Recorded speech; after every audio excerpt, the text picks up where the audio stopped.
নমস্কার, astrologer S Kumar. আশা করি সকলে ভালো আছেন। প্রতিদিনের মতোই বলি, আমাদের এই চ্যানেলের উদ্দেশ্য কিন্তু একটু স্বতন্ত্র। আমাদের উদ্দেশ্য বা মোটো হচ্ছে জ্যোতিষের সঠিক স্বরূপটা তুলে ধরা। অর্থাৎ কোনোভাবেই আপনাদেরকে অতিরিক্ত আশার জগতে নিয়ে যাওয়া নয় বা নিরাশার মধ্যে ফেলে দেওয়া নয়। জ্যোতিষ জ্যোতিষ যেটা করতে পারে, যতটুকু করতে পারে বা জ্যোতিষের পক্ষে যতটুকু করা সম্ভব, জাস্ট সেইটুকু তুলে ধরা। আমাদের এই যে বিশ্লেষণ, এই বিশ্লেষণ মূলত লগ্ন বা চন্দ্রলগ্ন বা লগ্নকে ধরে করা হয়। এখানে কোনোভাবেই কোনো গ্রহের অবস্থান বা পজিশন বোঝা যায় না। আপনাদের প্রত্যেকের নিজের নিজের হরস্কোপে এক একজনের এক এক রকম অবস্থান থাকে। ফলে একমাত্র চন্দ্রের উপর নির্ভর করে বলার জন্যে যে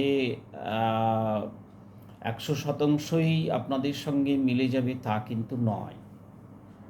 অর্থাৎ কিছু কিছু ক্ষেত্রে দেখা যাচ্ছে যে গ্রহের সংযোগগুলো যদি এসে যায়, তাহলে অনেক সময় সেই ফল বা ফলাদেশ সঠিক হয়ে যায়। আর তা না হলে অনেক সময় পাশ কাটিয়ে চলে যায়, কিন্তু দেখা গেল ফলাদেশ হলো না। সুতরাং এইটাকে কিন্তু একেবারে অবধারিত ফল হিসেবে ধরবেন না। কারণটা কি, এটা শুধুমাত্র চন্দ্রের উপর নির্ভর করে আপনাকে বলা হচ্ছে। চন্দ্রের সঙ্গে যে অন্যান্য গ্রহের সম্মিলন হয় বা সম্বন্ধ স্থাপন হয়, সেগুলো কিন্তু এখানে করা যাচ্ছে না। তো যাই হোক, আজকে আমরা কন্যা রাশি সম্পর্কে বলবো। রাহুর যে ট্রানজিট হয়েছে, রাহু মিনে গেছে, আপনারা জানেন 31/10/2023 মিনে যাওয়ার ফলে আমরা অন্যান্য রাশিগুলি ধারাবাহিকভাবে আলোচনা করে দিয়েছি। প্রায় 10টা-11টা রাশি আলোচনা করেছি, আর 2-1টা বাকি আছে। আজকে আমরা কন্যা রাশিটা নিয়ে আলোচনা করব। রাহুর এই ট্রানজিটের ফলে, মীন রাশিতে রাহু আসার ফলে কন্যা রাশির জাতক এবং জাতিকারা কি ফল পেতে পারে। আপনারা আমাদের সঙ্গে থাকুন। আমাদের এই চ্যানেলটিকে আপনাদের ভালো লাগলে সাবস্ক্রাইব করুন, শেয়ার করুন। সকলে ভালো থাকুন এবং আপনাদের মতামত জানান। আপনারা যদি বিশেষ কিছু জানতে চান, সেটাও বলবেন, এবং যদি কোনো সমস্যায় পড়ে থাকেন, সেটাও বলতে পারেন। আমাদের সাধ্যমতো আমরা চেষ্টা করব আপনাদের হেল্প করার। তো যাই হোক, আজকে আমরা শুরু করি। কন্যা রাশির যে ট্রানজিট পজিশন, তাতে ষষ্ঠে শনির অবস্থান আছে। সপ্তম ঘরে অর্থাৎ মিনে রয়েছে রাহু। অষ্টমে এই মুহূর্তে বৃহস্পতি আছেন। বৃহস্পতি চলে যাবে 5 মে মাসের 5-6 তারিখে চলে যাবে, বৃষ রাশিতে চলে যাবে। অর্থাৎ আপনার নবমে গিয়ে হাজির হবে বৃহস্পতি। এবং কেতু রয়েছেন আপনাদের লগ্নে অর্থাৎ চন্দ্র রাশিতে। আপনার চন্দ্র রয়েছে কন্যা রাশিতে, যার জন্যে আপনার কন্যা রাশি হয়েছে। এবং এই কন্যার ঘরে যে নক্ষত্র আছে, কোন নক্ষত্রে আপনার এই চন্দ্র অবস্থান করছে, সেটাও কিন্তু আমাদের জানা নেই। অতএব সম্পূর্ণভাবে যেই ফল আমরা বলি, তা যে মিলবে, এটার কিন্তু কোনো গ্যারেন্টি থাকে না ওই কারণেই। অর্থাৎ যেহেতু আপনার দের এই নক্ষত্রগুলো জানা নেই ইত্যাদির কারণে। যাই হোক, তো প্রথমে বৃহস্পতির কথা বলি। বৃহস্পতি এই মুহূর্তে আছে আপনাদের অষ্টম ঘরে। বৃহস্পতির উপরে রাহুর একটা দৃষ্টি আছে। রাহু দ্বাদশ দৃষ্টিতে বৃহস্পতিকে দেখছে। বৃহস্পতি অষ্টম ঘরে থাকাটা কিন্তু মন্দ নয়, একটা ভালো যোগ বলা যেতে পারে। কিন্তু অষ্টম ঘরটি তো ভালো নয়। অষ্টম ঘর মানে হচ্ছে নাশের ঘর, বাধার ঘর, ঝঞ্ঝাটির ঘর, লিটিগেশনের ঘর, মৃত্যুর ঘর, নাশের ঘর। তো এই ঘরে বৃহস্পতি কিন্তু মোক্ষ দান করে। বৃহস্পতি শুভ গ্রহ, মোক্ষ দান করে এবং ভালো ফল দেয়। তবে অষ্টম ঘরের কিছুটা তো প্রভাব থাকবেই। তো সেই প্রভাবগুলো মানুষের জীবনে আসে, নানান ধরনের লিটিগেশন চলে আসবে।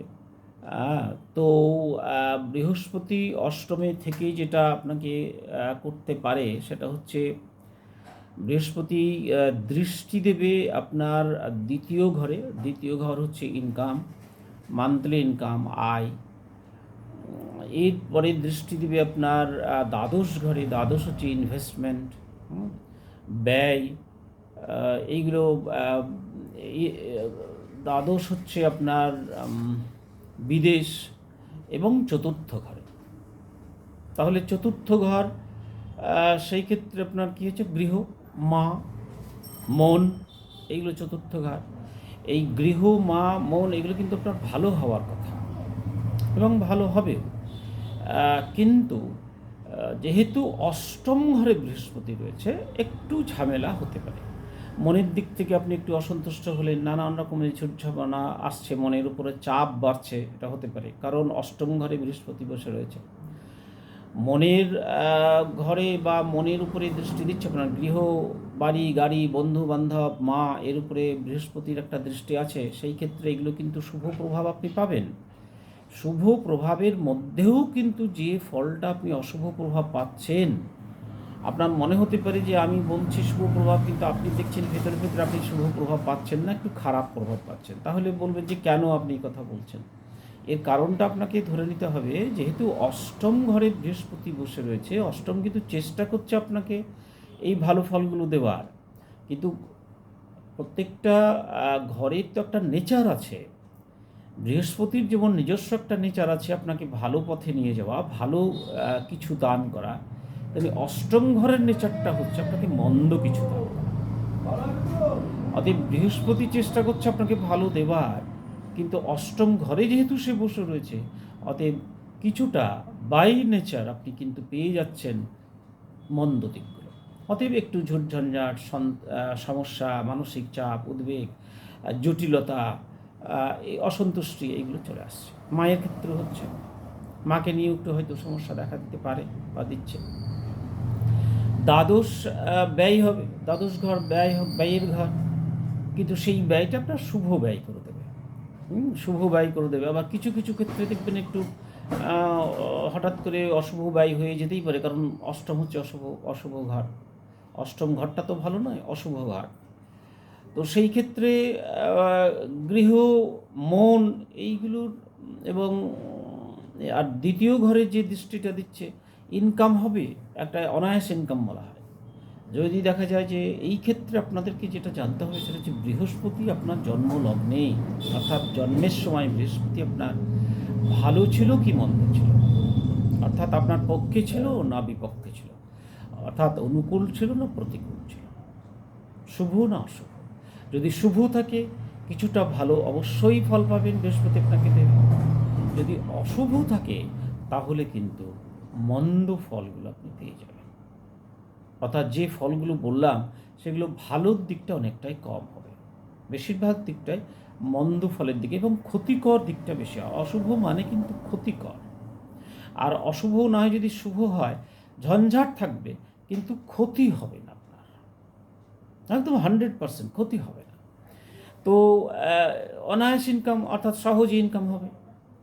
বৃহস্পতি আপনাকে এই জায়গাটা তৈরি করে দিতে পারে। যদি কোনো কারণে অষ্টম, চন্দ্র তো ঘুরতে থাকবে, অর্থাৎ চন্দ্রের সঙ্গে যখনই যখনই তার যোগাযোগ হবে তখনই দেখবেন যে বৃহস্পতির জন্য আপনার একটা আপনি হঠাৎ কেউ কিছু ছিল না, কোথাও কিছু ছিল না, দুম করে কিছু আপনার ইনকাম হয়ে গেল, অনায়াস ইনকাম বলা হয়ে গেল, পরিশ্রম করতে হলো না, আপনার ইনকাম চলে এলো, এগুলো হয়, হবে। এইবার বৃহস্পতি আপনার মে মাসে আসছে নবম ঘরে, অতএব ভালো ঘর। নবম হচ্ছে কোন ঘর বলি আমরা, হচ্ছে কেন্দ্র এবং কোন ঘর, অতএব ভালো ঘরে আসছে, ভাগ্য ঘরে আসছে, বাবার ঘরে আসছে।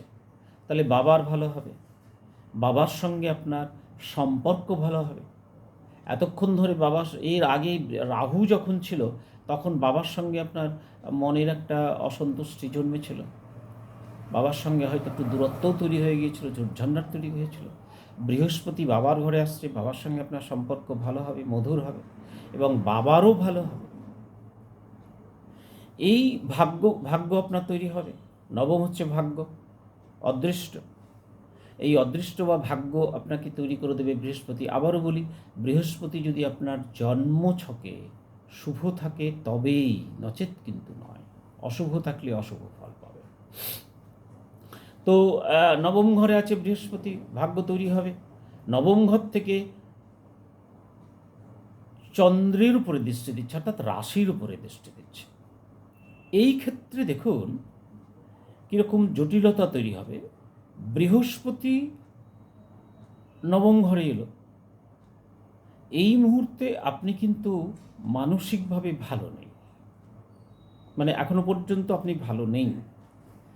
মে মাসের দিকে ভালো হবে, মে মাসের পর থেকে বা মে মাস থেকেই। কেন ভালো নেই বলছি? কারণ মনের উপরে আপনার এখন একটু চাপ আছে, উদ্বেগ আছে, টেনশন আছে, অ্যাংজাইটি আছে। আপনি শান্তিতে নেই, অস্থিরতা অনুভব করছেন মানসিকভাবে। আপনার কেন জানি মনে হচ্ছে যে আপনি খুব একটা ভালো নেই, মানসিকভাবে ভালো নেই। কোথাও একটা অসুবিধে, কোথাও একটা প্রেশার, মানসিক অশান্তি, মানসিক ঝঞ্ঝাট এসবের মধ্যে রয়েছে। কেন? মানসিক হতাশা, অসন্তুষ্টি এসবের মধ্যে রয়েছে। কেন রয়েছে? কারণ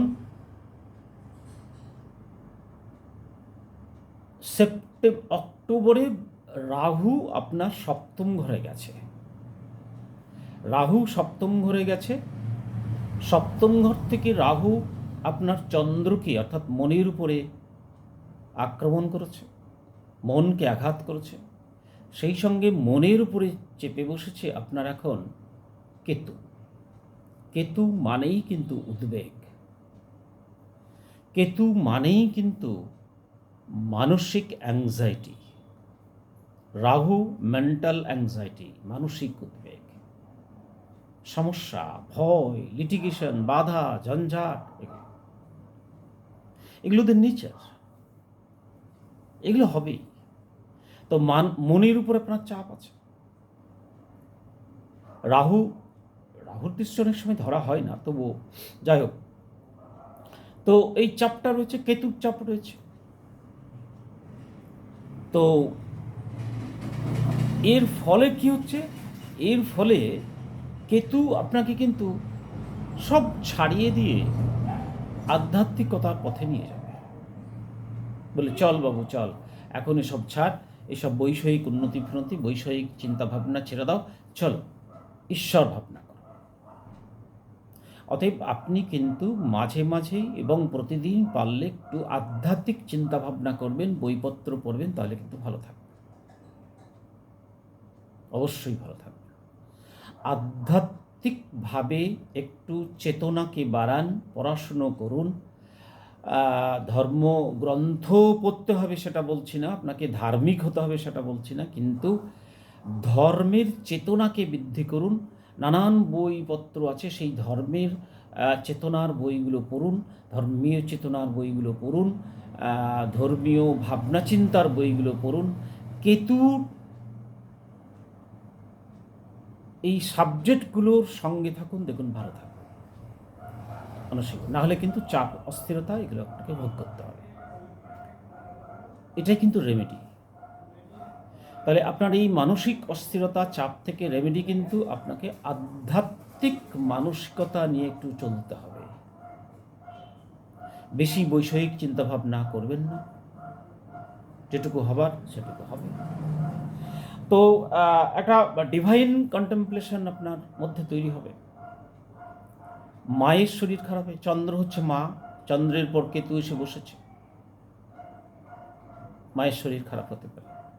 যদি এর সঙ্গে মঙ্গল যুক্ত হয়ে যায় কোনো কারণে, আমি বুঝতে পারছি না আপনাদের মঙ্গল এখন কোথায়। ধরুন এই ঘরেই মঙ্গল আছে, কিংবা ধরুন আপনার সপ্তম ঘরে বা মীন ঘরে মঙ্গল আছে, তাহলে কিন্তু আপনার সার্জারি হতে পারে, মায়েরও সার্জারি হতে পারে, অর্থাৎ অপারেশন হতে পারে।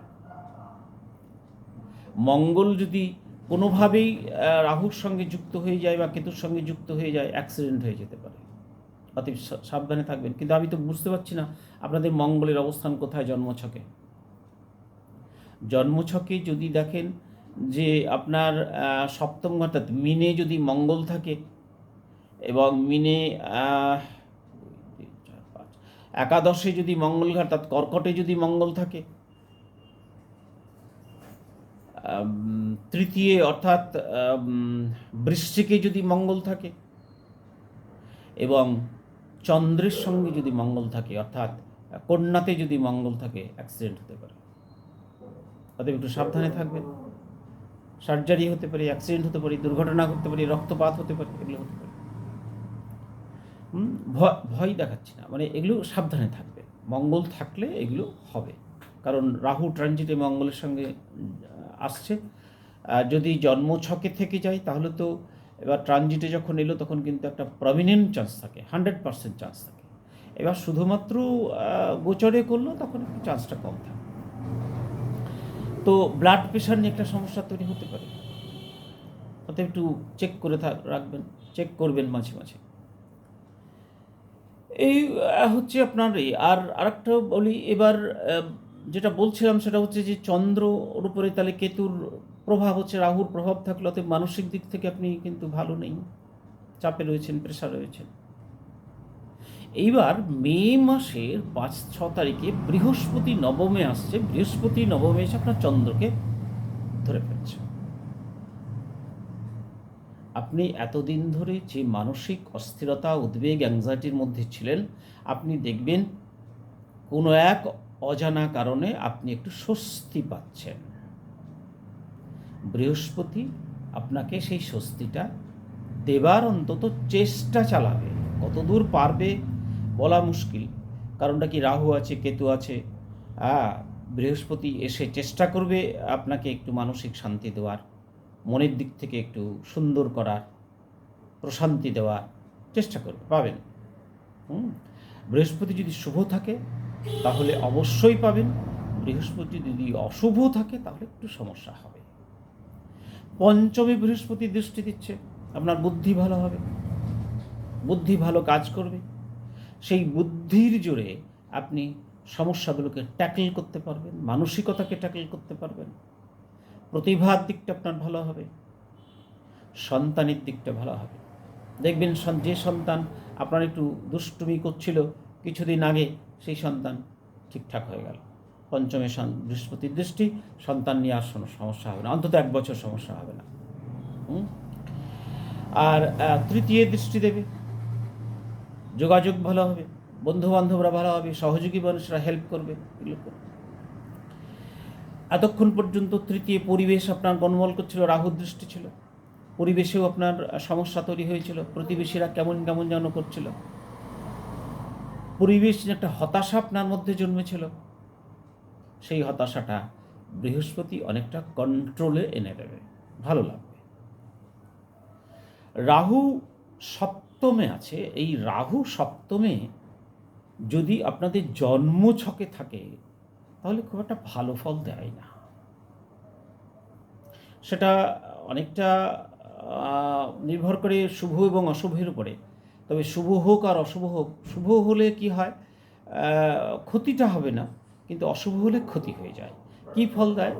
এই রাহু সপ্তমে থাকলে স্ত্রীর মধ্যে একটা ধাতুর বিকারজনিত রোগ তৈরি হয়। সেটা হয়তো স্ত্রী বুঝে উঠতে পারে না বা আপনিও বুঝে উঠতে পারেন, কিন্তু আপনি জানতে পারেন যে স্ত্রীর কিছু গণ্ডগোল হচ্ছে। কি গণ্ডগোল হবে? ওই যে কড়াইকে আগুনে তপ্ত করলে বা গরম করলে যে ফল হয়, স্ত্রীর মস্তিষ্কে সেই রকম ফল হবে। সপ্তম হচ্ছে মস্তিষ্ক, স্ত্রীর সপ্তমী স্ত্রীর অর্থাৎ মাথায় আগুন জ্বলবে। তাহলে মাথায় যদি কারো আগুন জ্বলে তাহলে তার কি ঘটনা ঘটে, এবার আপনারাই ধরে নিন কি ঘটনা ঘটবে। শান্তি পাবেন। কিন্তু আপনি বুঝে উঠতে পারছেন না, সবই তো ভালো। তাহলে এরকম হচ্ছে কেন? কারণ রাহু আছে আপনার স্ত্রীর মস্তকের উপরে, তাপিত হবে ওর মন এবং মস্তক, এবং সেই সঙ্গে কার হবে? আপনারও হবে, কারণ আপনার লগ্নে যেহেতু রয়েছে, সরি আপনার সপ্তমে যেহেতু রয়েছে, তো আপনারও হবে। কিংবা আপনি আপনি ওই স্ত্রীর দ্বারা তাপিত হবেন, স্ত্রীর আচারে আচরণে বিহেভিয়ারে আপনার মন মস্তিষ্ক তপ্ত হবে, গরম কড়াইয়ের মতো তপ্ত হবে।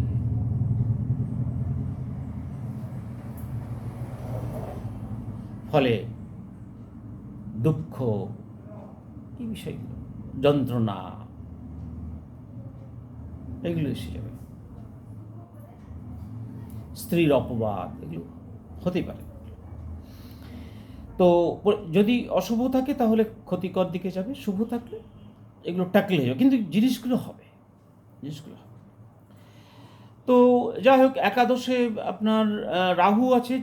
একাদশ হচ্ছে ইনকাম, গেন, লাভ, আয়, এগুলোর ক্ষেত্রে একটুখানি ঝঞ্ঝাট তৈরি করবে, কিন্তু শুভ থাকলে আপনি পাবেন, অশুভ থাকলে কিন্তু ক্ষতি হবে, পাবেন না। ইনভেস্ট যদি করেন, শনি, এবার শনির ব্যাপারটা বলি, শনি ষষ্ঠে আছে। শনি ষষ্ঠে কিন্তু খারাপ ফল দেয় না, শনি ষষ্ঠে ভালো ফল দেয়। এবং শনি এই মুহূর্তে তো ত্রিকোণ, এই মুহূর্তে মূল ত্রিকোণে রয়েছে, কুম্ভে রয়েছে, আশা করছি ভালো ফল দেবে। তো শনি দেখুন অষ্টমে দৃষ্টি দিচ্ছে। অষ্টমটা কি? অষ্টম হচ্ছে দশমের একাদশ, অর্থাৎ কর্মের সাফল্য। তাহলে শনি আপনাকে কর্মের সাফল্য দিতে পারে যদি শুভ থাকে। যদি শনি আপনার জন্মছকে শুভ থাকে তাহলে আপনি কর্মে সাফল্য পেয়ে যাবেন। এই অষ্টম হচ্ছে কর্মের সাফল্য, কর্মের একাদশ, অর্থাৎ কর্মের সাফল্য। এবং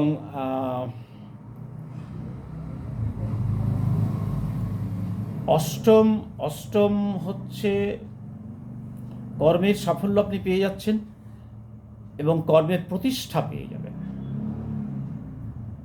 তাহলে শনি আপনাকে কর্মের প্রতিষ্ঠা দেবে। শনি অষ্টমী দৃষ্টি দিচ্ছে, শনি দ্বাদশে দৃষ্টি দিচ্ছে। দ্বাদশ হচ্ছে দশমের তৃতীয় প্রতিষ্ঠা। তাহলে শনি আপনার কর্মের সাফল্য ঘরে দৃষ্টি দিচ্ছে, শনি আপনার কর্মের প্রতিষ্ঠার ঘরে দৃষ্টি দিচ্ছে। অতএব শনি যদি আপনার জন্মছকে ভালো থাকেন তাহলে কিন্তু আপনি এটা আশা করতেই পারেন আপনার কর্মে সফলতা এবং প্রতিষ্ঠা আপনি পেয়ে যাবেন। ষষ্ঠ হচ্ছে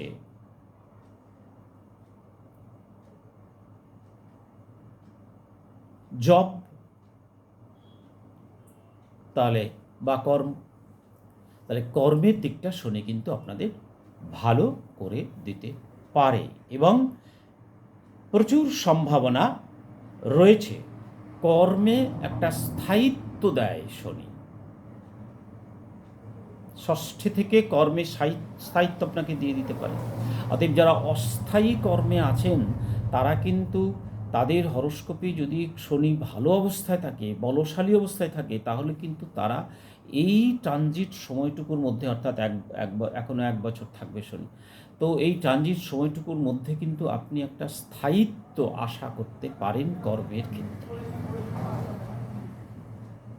সবাই ভালো থাকুন, আনন্দে থাকুন, সকলের উপরে ঈশ্বরের আশীর্বাদ প্রেরিত হোক।